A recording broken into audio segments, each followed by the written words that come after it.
And spawning in the top right-hand corner of Amygdala, we have the Polish Protoss player. We have the red Protoss representing Team Liquid. It is MaNa. And spawning in the bottom left-hand corner, we have the blue Zerg player.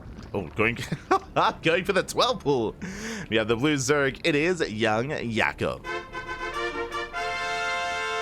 Let's go. 12 pool is upon us. You don't often see 12 pools at this level of play, especially on Amygdala. So bold move out of YoungYakov. We'll see if he can pull this off. MaNa coming in with the probe scouts, and MaNa will confirm what is going on upon recognizing. If he does check the main base, I should emphasize that as well, as MaNa, he is in position to delay the natural. And YoungYakov is moving out across the map. Oh boy, it's going to be a 12 pool hatch block here, as the hatchery should be a part of the wall to make sure that MaNa cannot fully wall off. So very committed here by YoungYakov. MaNa, he's checking for the third base, checking for an expansion. He has yet to check the main. Uh-oh. And he should soon be going up the ramp, as he's still here on the low ground. Drone has arrived, and the hatchery has in place. Now MaNa knows. Now he knows what's going on. Alas, was unable to be in position to deny the hatchery, as he didn't know what was happening. Second probe moves down, and it's going to be a MaNa to re-wall this location. As Lings have arrived. And the probe did go down, MaNa knows. Of course, he's fully aware. Sets up the cyber core, extra gateways, a shield battery as well. The natural, of course, has to be delayed. Zealot's being chronoed as we speak. To have the chrono on the Zealot. As first Zealot has arrived. Extra boys are being pulled to protect the Zealot. So far, we have a decent setup here. YoungYakov hoping for a surround, but that's what the probes are for. Again, they're here to make sure the Zealot does not get surrounded. They're here to escort the Zealot. So far, so good. Oh, extra Lings have arrived. More Lings on the way. The gateway is under fire. Second Zealot has arrived. Oh, but that's around. Oh, not quite. MaNa, he slips out of the clutches of those Zealots. Sorry, of those Lings. And MaNa, he's holding. So far, so good. He's up to 2 Zealots. Hatchery does complete. Reinforcements on the way here in the face of MaNa. Shield battery was placed in time. There's a second shield battery on the way. The gateway is taking a lot of damage, though. And the gateway, it's going to go down. Oh, not without the Adept, though. Whew. Adept does pop out. Lings, they come in for the surround. Nice control here to MaNa. He pulls away in time. The Adept is going to fall, though. Yeah, the Adept just before the shield battery. Whew, clutch timing. But the shield battery saves the gateway. Does finish. Probes are falling, but MaNa, so far, he's holding on. Buying more time. Queen has arrived. Once again, gateway under fire. Lings, they get a surround. First Zealot finally falls. One Zealot left.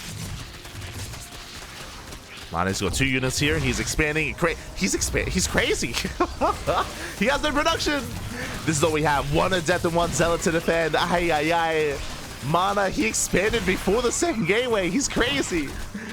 And I believe YoungYakov should be able to overwhelm this. Oh my god, the energy overcharge. Shield battery does keep everything alive. Wow, and MaNa, he holds. And again, MaNa has 0 production. Like, this is all he has. 1 Zealot, 1 Adept, and a couple of boys. He's crazy. Second gateway's on the way in the main, but again, this is a very late second gateway. A very greedy defense here by MaNa. I mean, the energy overcharge did help, don't get me wrong, but the Zealot gets surrounded. And now we have 1 Adept. 1 Adept left to defend. The probes are trying to get in front of that Adept. Some awkward micro. Yeah, the Adept does fall. And YoungYakov, he's done a GG. Well played. YoungYakov, he breaks through. He takes game number 1. Whew. GG. GG, well played.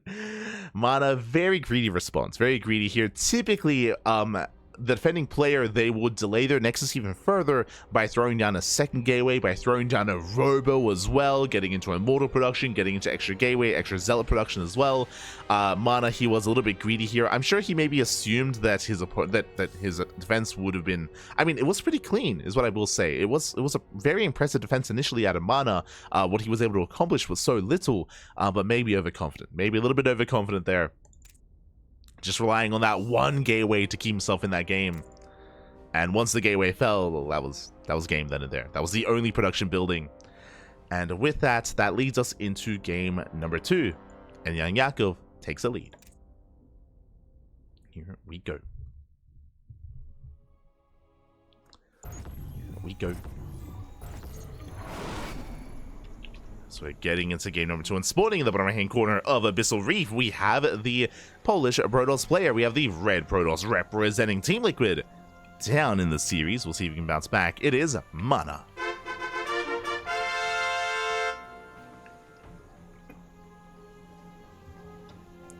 And spawning in the top left-hand corner, we have his opponents. We have the blue Zerg player leading the series 1-0. It is YoungYakov.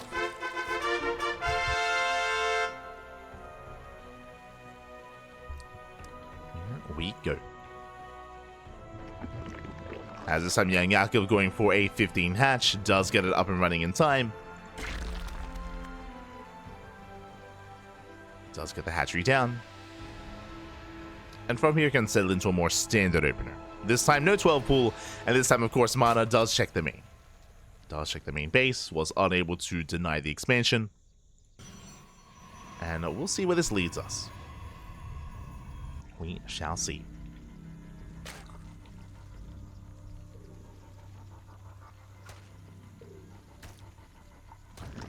As Yakov, he is going to be taking his gas into a sporting pool, of course. MaNa being as annoying as possible with that probe, trying to force some inefficient mining.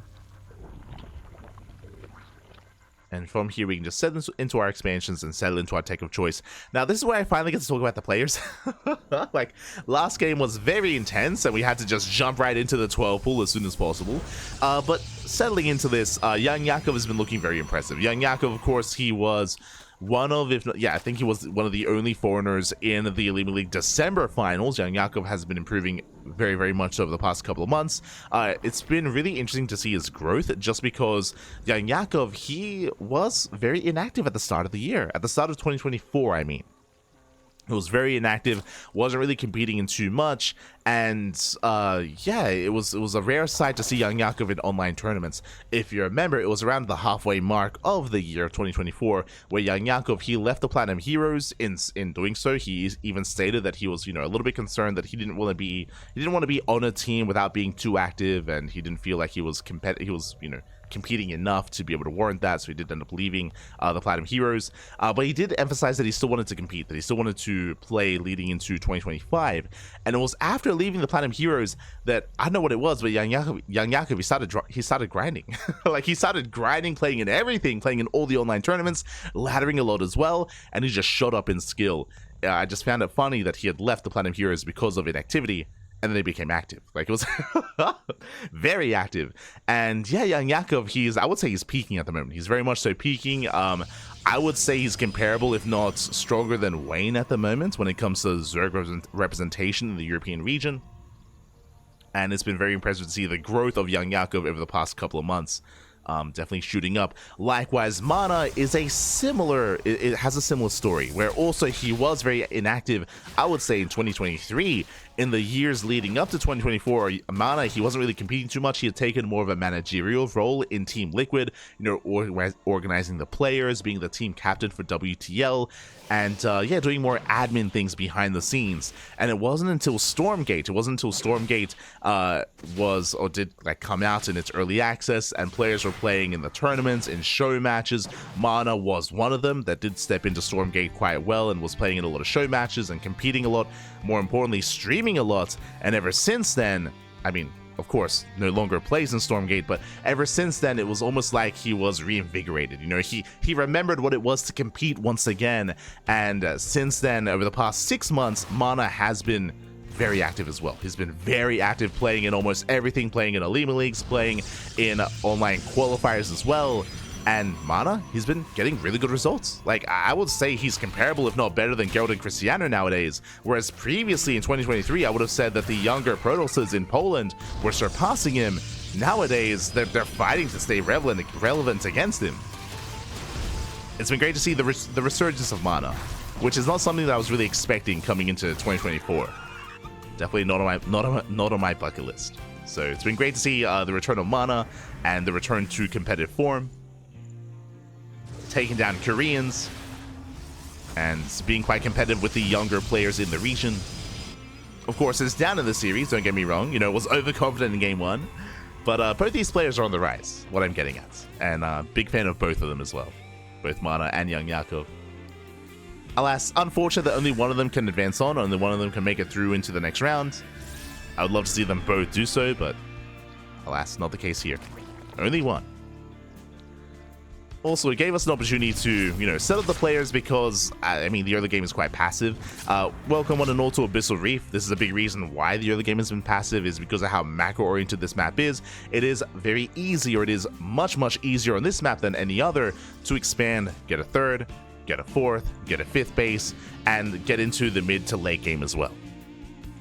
Just settle into a longer game state. MaNa does open up Stargate into Robo, into Twilight Council, into an Archon drop. This is MaNa's go-to. High Templar are about to be warped in, and the Archons have arrived. So this is a style that I will say that MaNa has embraced over the past couple of months. This is his go-to in this matchup, is Archon drop into Immortal production, into Storm, into a Death Ball of a ground army. The Archons are here to harass. They're here to get a read on what's going on, pick off some queens. One queen goes down. I'll pick up here out of MaNa, shaving off some lings, and just gaining value. Doesn't lose anything, and he gets how much? He gets one queen, 15 lings, hunting down overlords as well. Just very efficient trades here by MaNa, even clearing up creep. Now, how does YoungYakov respond? This entire time he's just been joining up, embracing Roach production, but that is going to be a Spire. Bold move. Spire is on the way. Now, this can work. Now, what I'm getting at here is the Archons are threading the Evo Chamber, and they're going to be able to get it as well. There's the 9+1. Evo Chamber goes down. MaNa gets the hell out of there. Very nicely done. But what I'm getting at, now that YoungYakov is aware of the build, is aware of the opener of choice, what does that mean? Well, first things first, no Phoenixes. No Phoenixes. More importantly, no Blink Stalkers. You don't open up Archon drop with Blink Stalker harass, or with Blink Stalkers in mind. It is going to be charged instead, so the anti-air is quite limited here for MaNa. Yes, there are Archons, and yes, there is Storm, and there is access to Phoenixes if he gets a scout off. That is all true, but at the same time, if he doesn't get a scout off, if he doesn't see what's going on, he's mainly focusing on Immortal production and charge lots, units that do not shoot up. So the mute of response is a really smart one, and it can pay off in dividends. I mean, it can just snowball out of control. Spire is done, mutas are on the way, and so far, unscouted. MaNa, the Oracle Scout, is denied. He has yet to go into the main. Gets a Revelation off. Oh. Gonna be forced back.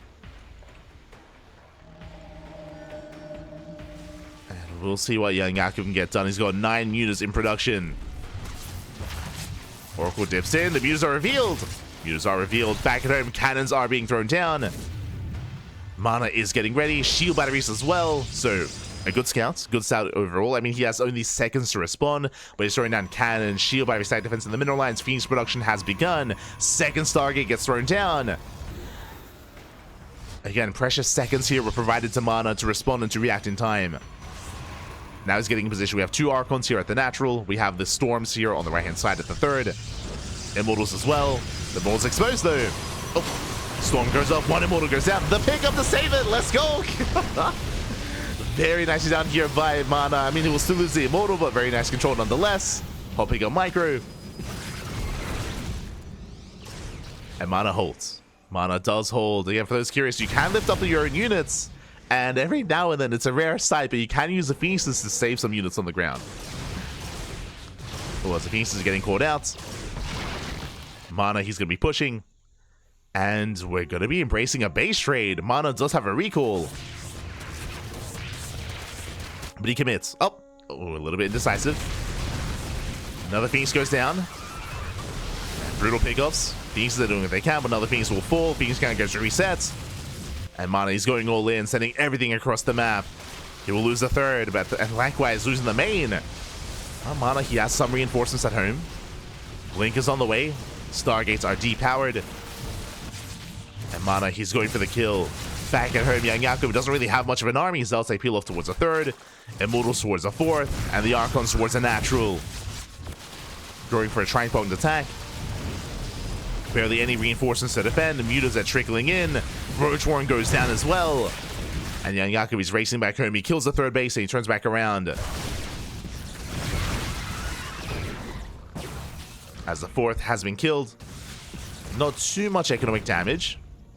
MaNa, he rotates over towards the third base. He can always recall. True. There it is. Does recall back home. One Archon gets left behind. Does make it out. The Zealots, they find the drones. There it is. There's the economic damage. 15 workers go down.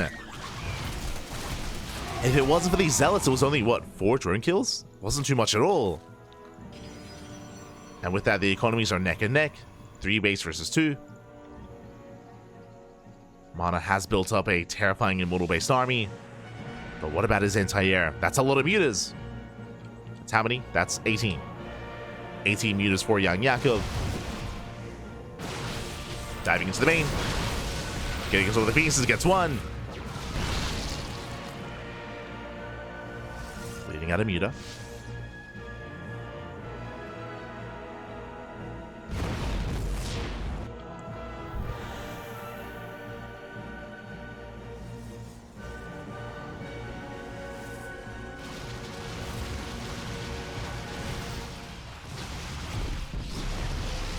As mutas, they do harass the third.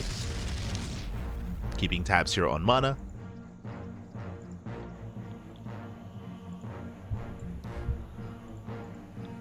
MaNa trying to keep up mutas. They hit the natural. Again, the mobility here of these mutas so far pulling MaNa apart. Getting the cannon. No worker kills though. MaNa does react in time. As he's in position for the mutas, the army comes from the right-hand side. And YoungYakov, he commits in. I thought it was just going for the third. Oh my god. Lings, they slip into the main. Does rotate over towards the third base. Will force a cancel.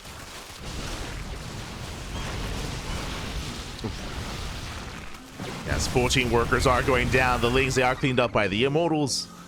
They are cleaned up. MaNa, he defends, but alas, he will lose 14 workers. Zealots, they get across the map. YoungYakov, he doesn't really have much at home to defend. Mutas, they race back. They race back home. Queens are falling. Zealots, they going for the hatchery. Can they get it? Oh, not quite. The base survives. Zealots are cleaned up. They get a handful of workers, and MaNa, he breaks out. And he's all in. At this point, he's completely all in. He has no economy, he has no longevity. He is expanding and taking a third. I'm a little bit surprised to see that, but he is pushing nonetheless. Now, what I'm most concerned about, MaNa, he just lost his War Prism, which means he cannot reinforce. Roaches, they get spotted. MaNa, he responds to the roaches. He wants to save that expansion. Can he get here in time, though? He won't be able to. The Nexus is going to go down, or at least it should. There's a cancel. Archons, they pull back. Phoenixes, they handle these roaches well. Mutas, they're coming in from behind. They threaten the mineral line. Probes are going down. Is there any storms? Oh, no High Templar. No High Templar, no storm. I spoke too soon. Here we go. A couple of High Templar do morph in. For Archons, never mind. Just purely just purely Immortal Archon. Phoenix Blink Stalker. Once again, MaNa being active. Hoping to catch out the army. Yakov does spot him. Now, Yakov does have the better economy, that is true, but the army supplies are still close. Still very close. And MaNa does have the more efficient army. The roaches are never rebuilt. Oh, there's no roaches. It's pure Muta. It's just Muta Ling. It's just Muta Ling. Which means YoungYakov, he cannot fight this. He's going for a counterattack. He's going for the base trade. Dives into the natural, came to the production. At the same time, MaNa pushing in. Going for the bases. Mutas, they actually turn back around. Oh, indecisive. Indecisive from YoungYakov. He commits. He doesn't. He attacks. He defends. As a result, these mutas that were doing nothing for quite some time. Drones are being chased down. Natural has fallen. Third base as well. The fourth is somewhat up and running. Lings, they bring down the natural. MaNa does have a ninja base. Ninja base is up and running. The main bases should eventually fall. And the question becomes, does YoungYakov evacuate with a drone? He does. Very important here. Drones have escaped. So YoungYakov, there we go. He can afford an expansion. Hatchery gets placed. The rest of the bases are falling. And who finds who? As I believe MaNa, he's going to be the first to kill the buildings, at least in the main base. It's going to be close. Meanwhile, YoungYakov is looking for the expansions. He's searching for the Nexus. Corruptors, they rally around. There's a wall of cannons here to defend. Yeah, the base gets spotted. Is there a recall? There is. There it is. There's a recall back home. Archons, they race back. Getting on top of the Corruptors. The rest of the army turns back around. And as it settles here, ooh, YoungYakov, he cancels the expansion. Will take a base that he can mine from. But MaNa, he has somewhat of an economy. He has mining. MaNa has mining, YoungYakov does not. Looking at the main armies, it's 26 mutas and 18 lings. But I don't think YoungYakov can dive on these Archons. He can contain. And the mutas, they can maybe try to pick up a worker here or there. Oh! He's diving in. He dives. He commits. Takes on one. One Archon goes down. Nice pickoff. Nice pickoff out of YoungYakov. Bleeds out of muta. Does bleed out some mutas. But MaNa, he's secure. Phoenixes, they can try to chase him down. But does MaNa have the control? Gets a muta. Up. Pulls away. Gonna be reinforcing. It doesn't actually leave anything to defend. He's crazy. Doesn't leave anything back at home. MaNa, he's looking for the buildings. Catching out the Corruptors. Muta's trying to catch out the Phoenixes. Likewise, the ground support is also being active. Did the pros die? What? I guess I did. Must have gone down to the blade bounce. Meanwhile, ooh, nice blink. Punishing the mutas. A lot of mutas go down. Oh my god. Yeah, 5+ mutas do fall. Stalkers, they just bully the Corruptors. At the same time, Lings, they tried to dive in, but there are cannons and there are immortals. Nice defense here so far from MaNa. And he has tabs here on the mutas. They cannot get past. They're trying to. One Phoenix goes down, but YoungYakov is being cornered. And he cannot break out. And is he trapped? Oh no, he can't leave. Yeah, he just cannot leave at this point. GG gets caught. He gets cornered in the corner of the map, and MaNa, he fights back. He ties up the series 1-1. GG. Oh my god, MaNa, calm down. Corners the mutas, defends back at home. Comes out on top in the base trade. GG, very impressive. Again, YoungYakov, he was very indecisive. If you remember, it did take him a while for the mutas to actually engage in the base trade as well. That could have definitely been a factor, of course. Despite that, though, MaNa had a terrifying main army, and we saw that YoungYakov could never engage with the main army either.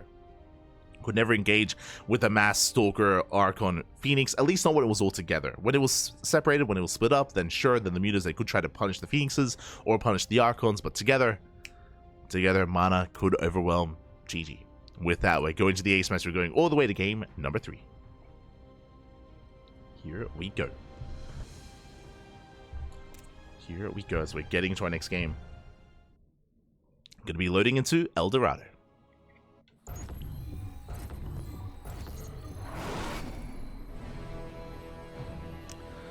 We go, and spawning in the bottom right hand corner of El Dorado, we have the Polish Protoss player, the red Protoss, representing Team Liquid, forcing the ace match. Can he bring it back? Can he bring it home? It is MaNa. And spawning in the bottom left hand corner, we have the blue Zerg player being forced into the ace match. We'll see if he can recover. It is YoungYakov.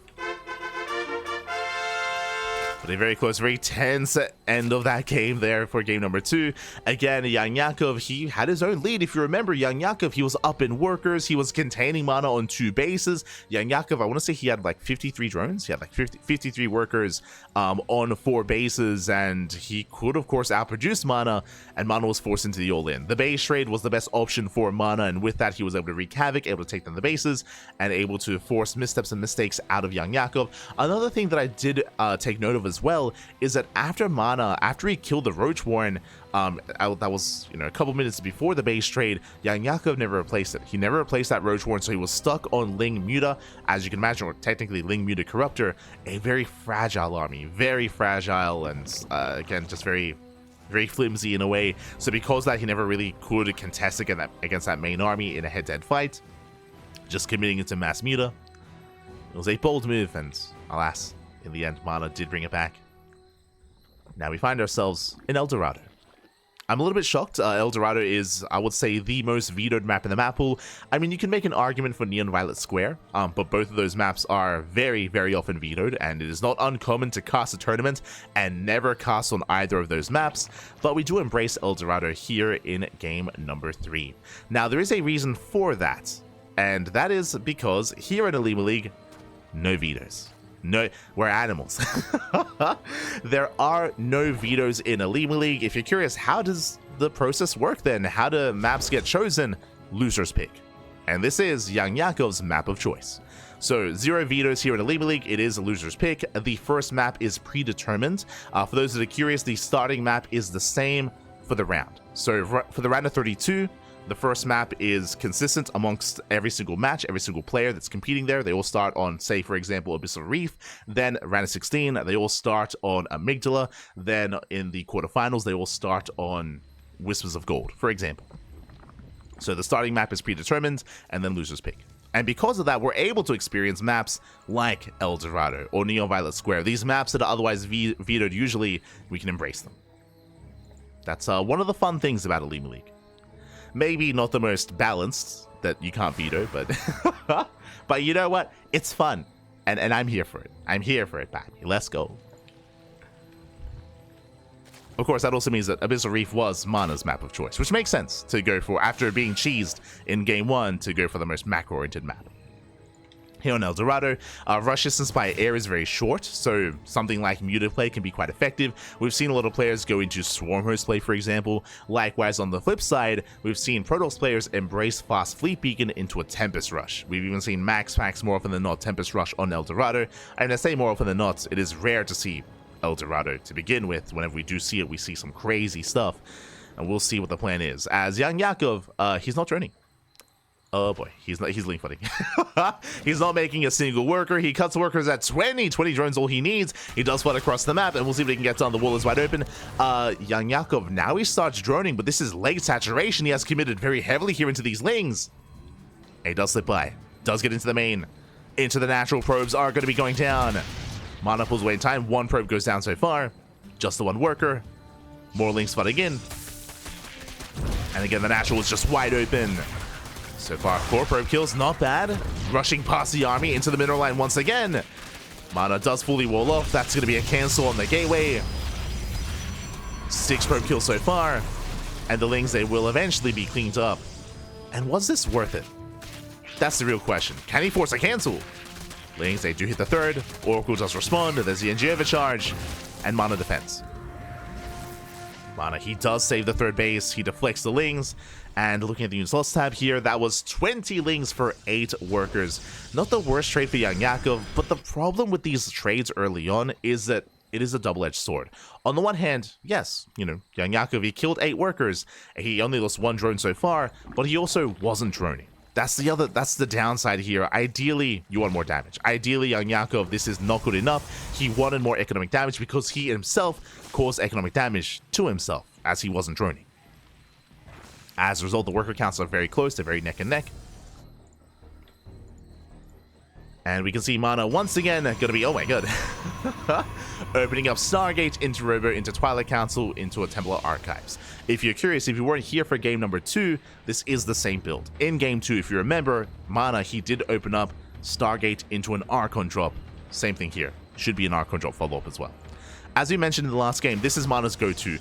This is a very niche build, and what I will say is that not many others embrace this. Some of the other Polish players do. I'm referring to Geralt and Christianer. They do dabble in this kind of opener. When it comes to the Korean Protoss players, Creator.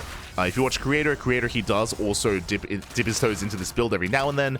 But players like Max, players like Hero, players like Classic, they don't really embrace this as much. As things, they overwhelm, they get on top of the base. MaNa does defend. The Oracle's in position. Prism moves out, and here come the High Templar. Here come the Archons. The Archons have arrived. Now, the reason for this, the reason why this build isn't as popular, is because something like a more dedicated Oracle opener with second and a third Oracle gives you more flexibility. It allows you to scout more, it allows you to harass mineral lines more as well. These Archons, they harass, yes, but in a very different way. They shut down Overlords, they hunt down Queens. They don't really get much economic damage. Speaking of economic damage, things, they once again hit the third. 4 more probe kills, this is stacking up over time. Ooh, meanwhile, we do see MaNa reinforcing with Zealots. Prism is under fire. Prism force back. Archons, they trade well against the Lings. And can he get on top of the Queens? As YoungYakov, he did skip Roach production. There is no Roach Warren, just Lings and Queens. We see MaNa making his way into the mineral line where he's trying to. It's going to be zoned away. Going for the Queens themselves. Up. And he will get them. Oh, barely not. YoungYakov, he pulls away in time. Clutch Transfuse saves the Queens. Another reinforcing wave of Zealots. The slow lots are here. And MaNa is trading well. He wants the drones. He wants them. Up. Can he get in? It gets the Queen instead. Gets 1, gets 2, gets 3. All the Queens go down. Very nice trades. Doesn't get the mineral line, but shuts down every single Queen. And he keeps going. He commits. Who needs charge? Charge is still not quite done. But YoungYakov, he got caught with his pants down. Again, the Roach production was delayed. The Roach Warren was delayed. It was a big commitment into Lings. And he comes back too soon. He comes back too soon. 11 drones go down. And MaNa, he snowballs out of control. GG gets called. And MaNa, he will take the series 2-1. GG. Congratulations, MaNa. Again, he did have a bit of a twist to his build here. It wasn't just the Archon drop, but MaNa, he did see an opening. He committed even harder with those warp-ins of slow lots, and over time, they built up. They allowed, of course, for the Archons to get even more value, even more damage. They traded very efficiently against the Lings. As a reminder, no Banelings were morphed in, and no Roaches to defend either. It was purely just Ling Queen, so very efficient trades here from MaNa, just snowballing out of control, getting more damage than I'm sure he expected, and by the time the Roaches arrived, it was too late. The Queens had fallen, the base was broken. GG. GG, well played.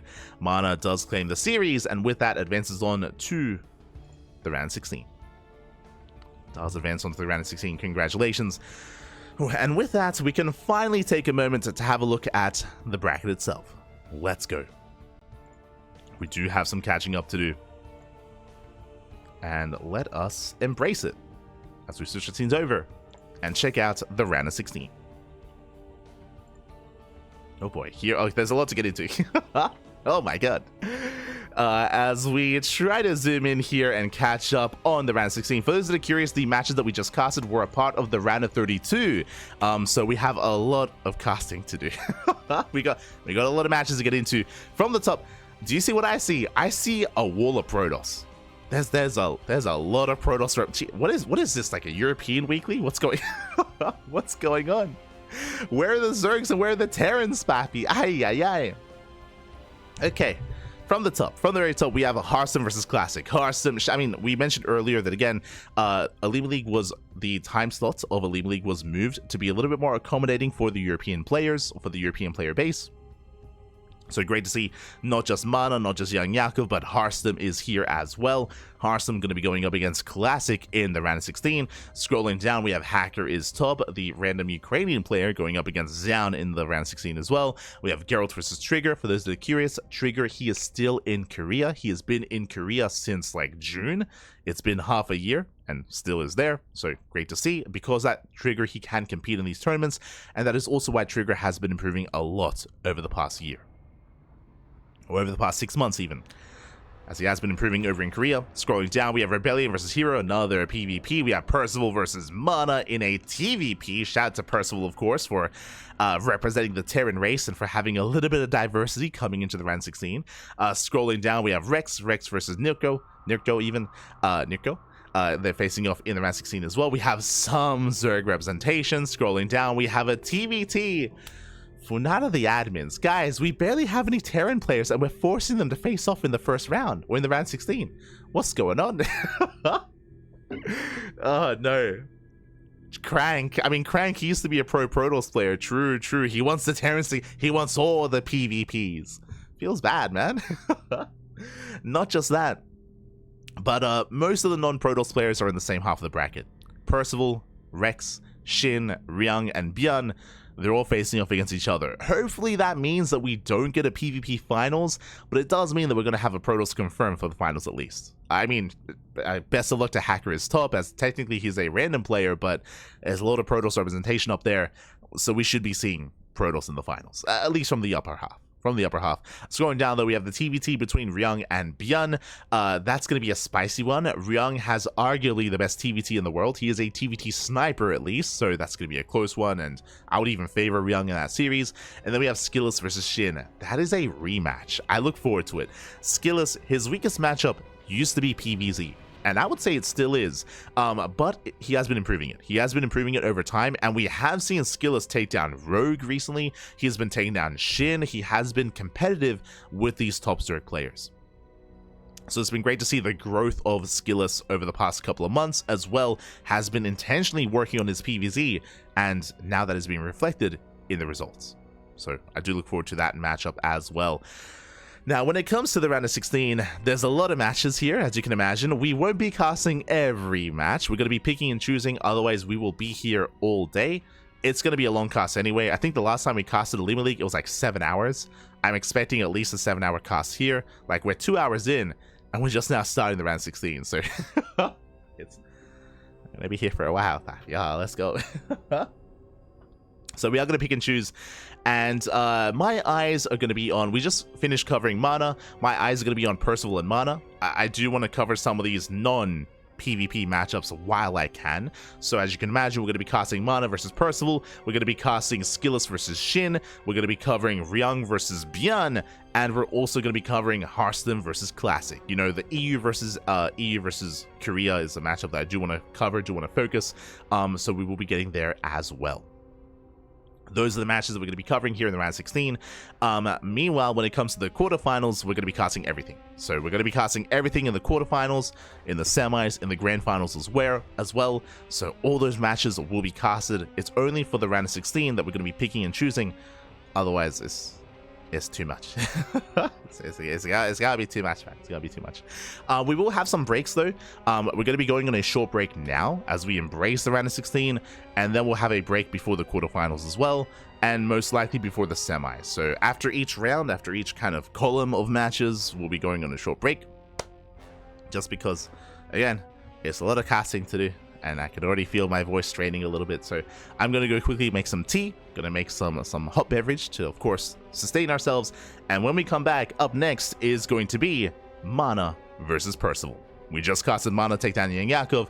We'll see how he compares to Percival. But let's be curious, Percival, he did retire. He did retire at the start of 2024, but Percival, at the beginning of December, did come back. He did return. He has been regaining his skill, and I'm excited to see some more Percival action in his return to StarCraft. For now, though, we're going to be going on a short break. When we come back, we'll have the round 16. See you soon. See you soon.